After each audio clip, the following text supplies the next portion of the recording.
Let's talk to Zack Katz from GravityKit about, get this, a printed newsletter he mails to your house. Get your own copy at gravitykit.com/ink. Here's Zack. You're publishing something. It's not a blog post. It's not a podcast. It's not a YouTube video. It's a piece of paper that ends up in my literal inbox in the side of my house. It's called Ink. Why did you start it? It is. Yeah, we have a newsletter, Matt, and one that is not as easy to make as you type something into a form and you click send.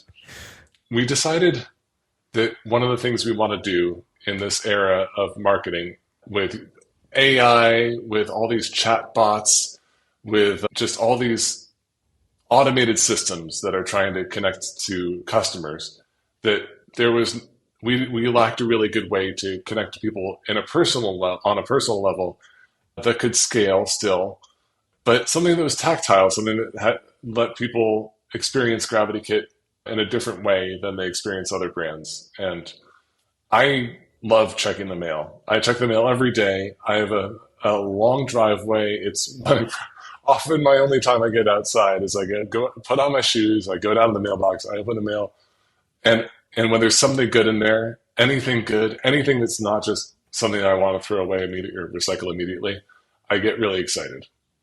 And so I wanted to bring that excitement to the GravityKit customer base, to anybody who wants to sign up for our newsletter, of receiving something that somebody put attention into that was about something that I cared about.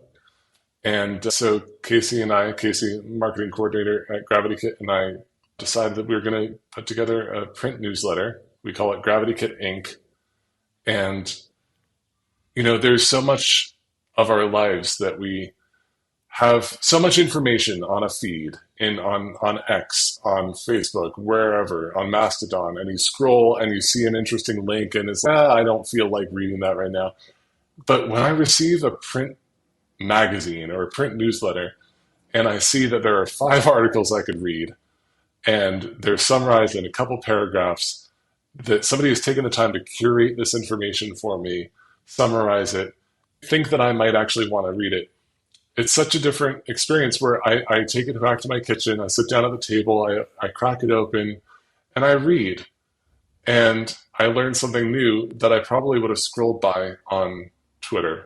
And so now, if an example that we have in the print newsletter for Ink is an article about a spot the station finder for finding the International Space Station in the sky. And there's a website where you can go to do that. And I scrolled past that on Hacker News when I saw it come up there. I scrolled past it on SciTech Daily when I saw it there. I scrolled past it so many times. And then I finally read it and I was like, oh, that's neat. I should have read that earlier. So we included that in the newsletter, and we have a QR code in our print newsletter, so it's not like it's siloed and people can't access the full article, but it's a slow form of media that I appreciate, I really enjoy when I receive, and I hope that people who receive it also enjoy it. Don't judge me by this statement, but I dined at Chili's the other night, and there's a certain experience of being in the traditional world, let's say going to a restaurant. And with Chili's, one of the exciting, delightful things where they bring in the digital world is that I don't have to wait for the waitress to pay. They have these things right on the counter, right on the table, where you just swipe your credit card and go. And I was like, this is amazing. I might even come back to this place just because of this thing right here. I don't have to wait. I can check out. I like the inverse in such a heavy digital world that you and I live in. I love what I'll call traditional media, but you might call a product, a publication, something that you are crafting. I love this experience into the digital world for all the reasons you kind of just stated, because the customers are just like, just another email from Zack, just another podcast from Zack. Oh, what's this? A piece of paper, a tactile thing I can touch, feel, and read, and I don't need to be at my computer. Fantastic. Fantastic. And, I love this. People should be spending money on radio ads and billboards again. I mean, Give people a different experience, because this is how you really make a mark Was there anything that you left on the cutting room floor that was a different idea? We'll get back to ink, but did you guys bring up other ideas like posters or, I don't know, any other kind of like printed material, or was, hey, this kind of printed guide is pretty cool for us?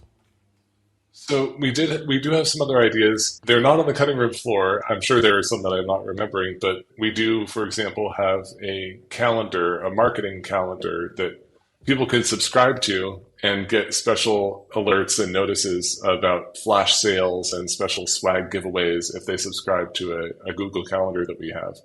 And that is partly a marketing exercise where what is not oversaturated currently, marketing through calendars. And that's kind of an interesting idea of, instead of emailing about a flash sale, how about you have a flash sale come up in somebody's subscription to your calendar via calendar. So that's another idea. But yeah, mostly we were trying to find ways to connect to people on an emotional level, and ink really achieved that the best. What do people really love and care about? And well, their families are part of that. And so we came up with having a game section in the newsletter where there's a connect the dots and there's a word scramble, so that, okay, if the kids enjoy it, that's great. But if it takes some burden off of parents and the parents can give the newsletter to a child after they read it and say, hey, play with this for a bit, and it gives the parents 3 minutes of calm and quiet,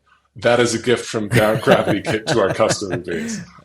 So that kind of experience of building connections through other means and not just marketing is something we wanted to accomplish. And I feel like through the stories that we feature in ink, we want to feature success stories that our customers have and opportunities for, we have a lot of nonprofit customers for GravityKit. And so we're featuring Tony Jenkins this edition with peace education and the peace education campaign.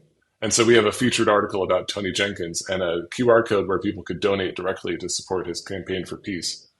And that sort of thing might not get attention in your inbox, but it might get attention in your mailbox. Yeah, that's fantastic.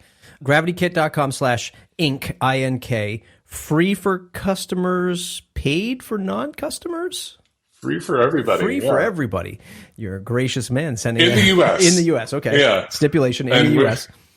Translation's a little harder when it comes to print newsletters, like internationalization and postage. And I'm not sure it's going to go very international, though it might end up going to Canada at some point. Very cool. Very cool. GravityKit.com/ink. That's it for today's episode. If you could do one more thing for me today, share this episode on social media.